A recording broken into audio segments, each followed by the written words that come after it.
आज बात करते हैं गणेश जी मतलब बप्पा की हर मुद्रा में छुपाया गहरा संदेश। जो हमारे प्यारे गणपति जी हैं, गन्नू जी हैं, उनके बारे में आज बात करेंगे।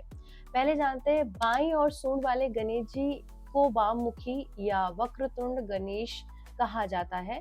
ये सबसे लोकप्रिय रूप है जिसका संबंध उत्तर दिशा और चंद्रमा की ऊर्जा से माना जाता है। चंद्र ऊर्जा शांति, सुख और समृद्धि का प्रतीक है। इसीलिए ऐसे गणेश जी को लक्ष्मी का वरदान देने वाला माना जाता है और ये वाले गणेश जी लक्ष्मी के पुत्र कहे जाते हैं। दाई और सूंड वाले गणेश जी को सिद्धि विनायक या दक्षिणामुखी कहा जाता है।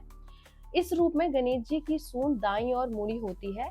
ऐसा माना जाता है कि इनकी पूजा से घर की आर्थिक स्थिति मजबूत होती है और जीवन की मुश्किलें, ठोकरें और बाधाएं दूर होती हैं। सीधी सूंड वाले गणेश जी का रूप दुर्लभ और खास माना जाता है। उनकी सूंड सीधे ऊपर की तरफ होती है जो सुषुम्ना नाड़ी के खुलने का प्रतीक होती है। ये नाड़ी मन और आत्मा को जोड़ती है। ऐसा माना जाता है कि इसमें व्यक्ति और भगवान के बीच गहरा तालमेल बनता है और जीवन में शांति, सफलता और संतुलन आता है। बैठे हुए गणेश जी की मूर्ति को घर में रखना और पूजा करना बहुत शुभ माना जाता है। ऐसा माना जाता है कि इससे घर में शांति, सुख, समृद्धि बनी रहती है।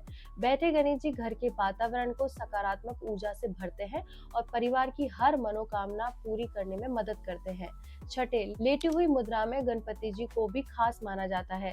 खासकर बिजनेस करने वाले लोग इस प्रतिमा की पूजा करते हैं क्योंकि इसे सुख समृद्धि का कारण माना जाता है। लेटी हुई गणेश जी की मूर्ति घर की तरक्की और आर्थिक मजबूती लाने वाली होती है।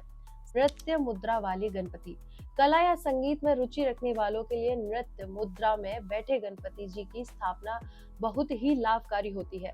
नृत्य या वाद्य यंत्र बजाते हुए गणेश जी की पूजा से घर में खुशियां आती हैं और कला में सफलता मिलती है।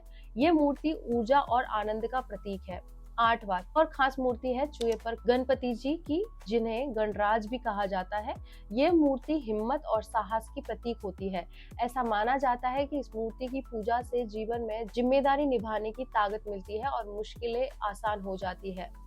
अब बात करते हैं गणेश जी को किस किस नामों से पुकारा जाता है। सबसे पहला है एक दंत, जिनके एक ही दंत है जो त्याग, एकाग्रता और ज्ञान की एकता का प्रतिनिधित्व करते हैं। दूसरा है गजवक्त्र, जिनका मुख हाथी के समान है जो अपार बुद्धि, स्मरण शक्ति और सामर्थ्य का प्रतीक। तीसरा है लंबोदर, जिनका बड़ा उदर है जो समृद्धि और जीवन के सभी अनुभवों को शांति से स्वीकार करने की क्षमता का प्रतीक। चौथा है बिकट, असामान्य या विचित्र रूप वाले जो विशिष्टता और कठिन से कठिन चुनौतियों को पार करने की शक्ति का प्रतिनिधित्व करते हैं। अब बात करते हैं गणेश जी का विवाह किनसे हुआ। गणेश जी ने शिव पार्वती जी की परीक्षा में विजय प्राप्त की। उसके उपरांत ही राजा विश्वरूप अपनी कन्या रिद्धि और सिद्धि को लेकर कैलाश पधारे। उन्होंने निवेदन किया, देवादिदेव, मेरी दोनों कन्याएं आपके पुत्र की पत्नियां बनने योग्य हैं, इन्हें स्वीकार। शिव पार्वती जी ने विचार किया। कार्तिकेय जी पहले ही ये स्पष्ट कर चुके थे कि उन्हें विवाह में कोई रुचि नहीं है।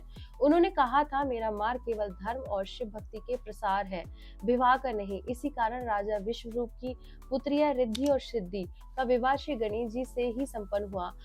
विवाह के उपरांत कार्तिकेय ने माता पिता से आज्ञा ली, दक्षिण दिशा में जाऊंगा और वहां धर्म और शिव भक्ति की स्थापना करूंगा। भगवान शिव और मां पार्वती ने आशीर्वाद दिया। जी प्रस्थान कर गए और लोगों के हृदय में शिव भक्त का संचार किया। इसी कारण दक्षिण भारत में वे आज भी षडमुख, सुब्रमण्यम, स्कंद और मुरुगन जैसे दिव्य नामों से आदर पूर्वक पूजित होते हैं। दक्षिण भारत में भी उनकी पत्नी बताई है देवसेना की ऊर्जा योद्धा की है, सेवक की है, तपस्वी की है। ये प्रेम को साधना बनाती है और विवाह को यज्ञ। इसलिए ऐसे लोग तभी सुखी रहते हैं जब साथी में वही अग्नि और वह उस अग्नि को समझते हैं। विवाह का उद्देश्य केवल साथ निभाना नहीं बल्कि धर्म निभाना हो।